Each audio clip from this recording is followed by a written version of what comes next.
اهلا وسهلا. اتفضلي يا ستي. مهندس سعيد استشاري بتاع المشروع. يا اهلا وسهلا باشمهندس. مهندس محمد مدير المشروع. يا اهلا وسهلا. الله يبارك فيك.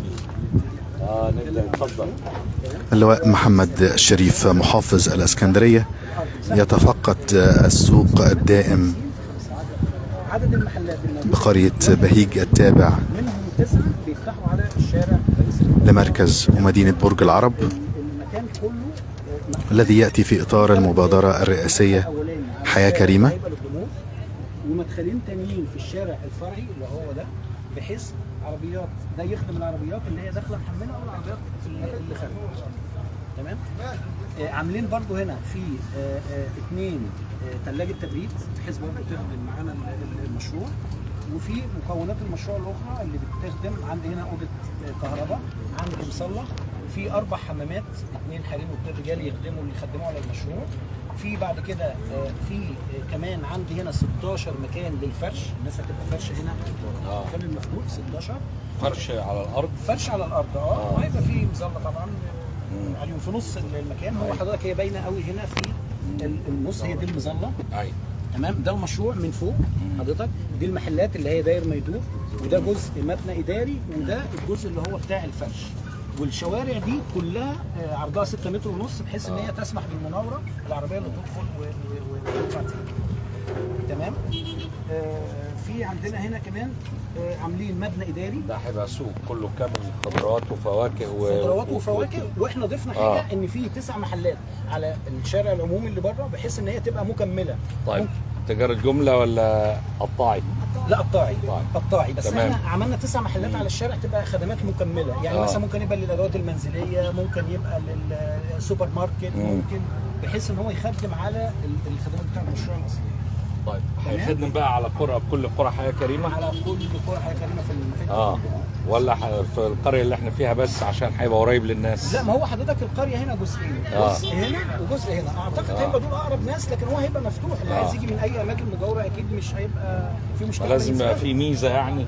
عندنا 2 سوق عشوائي، فاحنا كده هنقضي على ال2 سوق عشوائي، ده المرافق بتطاردهم هناك عند الصينيه، فهو كده هيبقى المكان عند الصينيه على الشارع الرئيسي. ايوه، فالمرافق بتطاردهم، فاحنا كده عملنا لهم كده مكان متكامل. بالظبط كده. بس هو اللي هيبقى عارف مكان السوق هيجي انا وسهلا كده. ماشي.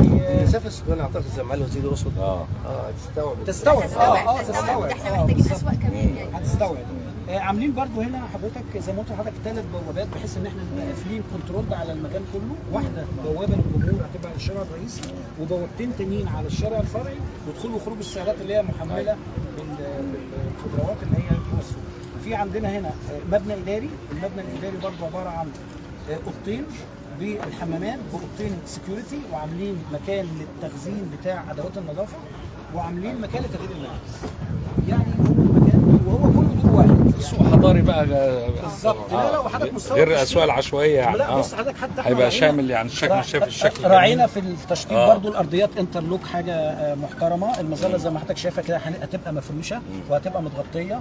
المداخل والواجهات برضو زي ما حضرتك شايف حطينا فيها لمسه جماليه، بحيث انه ما يبقاش زي الشكل التقليدي اللي موجود في. خلي بالك احنا ملتزمين بالمواعيد بتاعتنا، عشان ان شاء الله احنا اتاخرنا في السوق ده يمكن عده شهور. انا عارف. بس احنا ان شاء الله 15 11 ميعاد التسليم بتاعنا هنسلم ان شاء الله. ان شاء الله. بس لو حضرتك في اي استفسار على اي حاجه احنا لا كده تمام ان شاء الله. على خير يعني. هيبقى في 3 بوابات للدخول. 3 بوابات، واحده للجمهور من بره، والبوابتين التانيين عربيات دخول البضائع وخروجها. وطبعا دي هتبقى بمواعيد، يعني العربيات ما تدخلش مثلا بعد الساعه 6 عشان ما يبقاش فيه تداخل ما بين وجود الجمهور وما بين العربيات. اللي يجي بعد الميعاد يبقى ينزل حاجته بره بقى ويدخلها على كتفه وكده. تمام. راي الاداره طبعا. ربنا يوفق ان شاء الله. احنا متابعين معاكم. معالي المحافظ، نوضح ايه اللي بيحصل دلوقتي في قرية بهيج. بسم الله الرحمن الرحيم. يعني الاول خليني ارحب بسياده اللواء خالد. شركه كوين سيرفيس يعني بتبذل جهد جبار معانا. احنا في اطار طبعا قرى حياه كريمه اللي امر بها فخامه الرئيس. احنا بننشئ سوق حضاري جديد في منطقه بهيج، بيضم 31 محل تجاري و2 ثلاجه، بيضم محلات على الشارع الرئيسي، بيضم طبعا مبنى اداري، مسجد، حمامات. سوق متكامل عشان يخدم الثلاث قرى بتاعتنا في حياة كريمة، سواء بهيج أو الغربانيات أو بوصير. فطبعا شركة كوين سيرفيس هي اللي تولت المسؤولية انها انشاء هذا السوق. السوق بتكلفة 18 مليون جنيه تقريبا. طبعا السوق هيتم التنفيذ والانتهاء منه خلال 6 شهور فقط، وده حاجة كويسة جدا. السوق هيخدم المنطقة كلها، هيريحنا من بعض المناطق اللي فيها بينشأ فيها أسواق عشوائية. عند منطقة الميدان طبعا بيبقى منظر بعد الطرق الجديدة اللي اتعملت دي كلها وأمر بها فخامة الرئيس إن يبقى في سوق عشوائي في الميدان، ده طبعا أمر غير مقبول. المرافق كانت كل فترة بتمشيهم من هناك، لا دلوقتي هيبقى في سوق موجود يتردد عليه المواطنين، فيمنع اي حد ان يعمل سوق او منطقه عشوائيه. الوضع السابق يا فندم يعني يمكن كان السوق ما كانش دائم وكان في اشغالات كبيره جدا. يمكن دلوقتي تنظيم الاسواق العشوائيه في اسكندريه كلها، النهارده بنقدم نموذج جديد في برج العرب وتحديدا بهيج. زي ما احنا وعدنا اهلنا في اسكندريه، طبعا احنا شايفين الاشغالات اللي موجوده في كل شوارع اسكندريه، وده امر ما حدش بينكره، واحنا شايفينه في مشاكل كتير منها واعداد كبيره جدا يمكن من اسكندريه ومن المحافظات المجاوره. طبعا زي ما احنا عملنا السوق الحضاري في ميدان محطه مصر، تخيل السوق الحضاري ده 683 محل، عدد كبير جدا، محلات بتبدا من 6 متر لغايه 30 متر. احنا النهارده في برج العرب في منطقه بهيج بنعمل سوق بشكل مختلف، مش مكون من عده ادوار، لكن بيخدم المنطقه كلها. اللي يهمني ولازم المواطنين تعرفوا ان انا قبل ما اشيل بياعين ونقول ان احنا قطعنا عيشهم وفي اسر بتاكل من وراهم، احنا بنوجد ليهم المكان المناسب واللائق اللي هم يبقوا متواجدين فيه. يعني تخيل السوق ده احنا عاملين فيه منطقه اسمها منطقه الفروشات، عشان في الباعة الجاهلين ممكن يفرشوا على الارض ويحطوا البضاعة بتاعتهم، واللي ليها طلب عند العديد من المواطنين. فاحنا بنحاول نخدم المواطنين وما نقطعش عيش الباعة الجاهلين في كل الاسواق الجديدة اللي احنا بنعملها. وده بيخلينا خلال الفترة القادمة هيكون في عدد كبير ايضا من الاسواق في مناطق مختلفه من اسكندريه.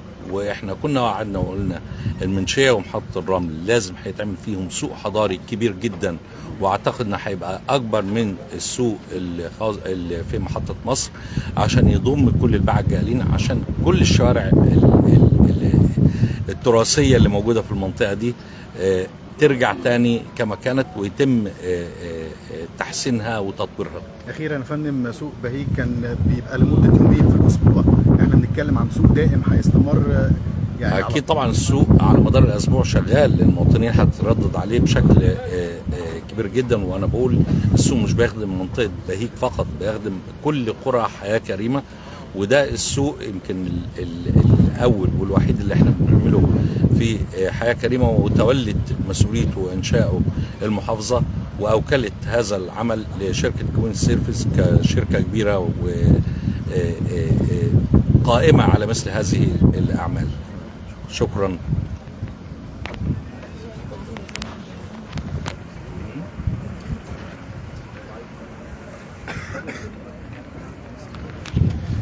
إذن محافظ الإسكندرية تفقد الآن السوق الدائم بقرية بهيج تابعة لمدينة ومركز برج العرب بحضور الجهات المنفذة.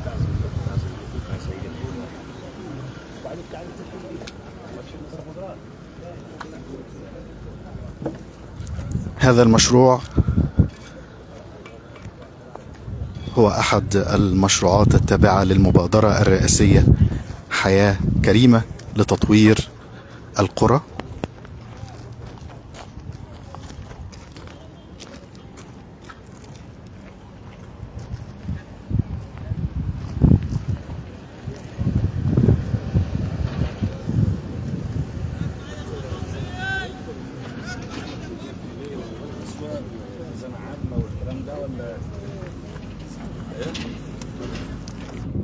ولا محتاج اكسبوزر زي محطه مصر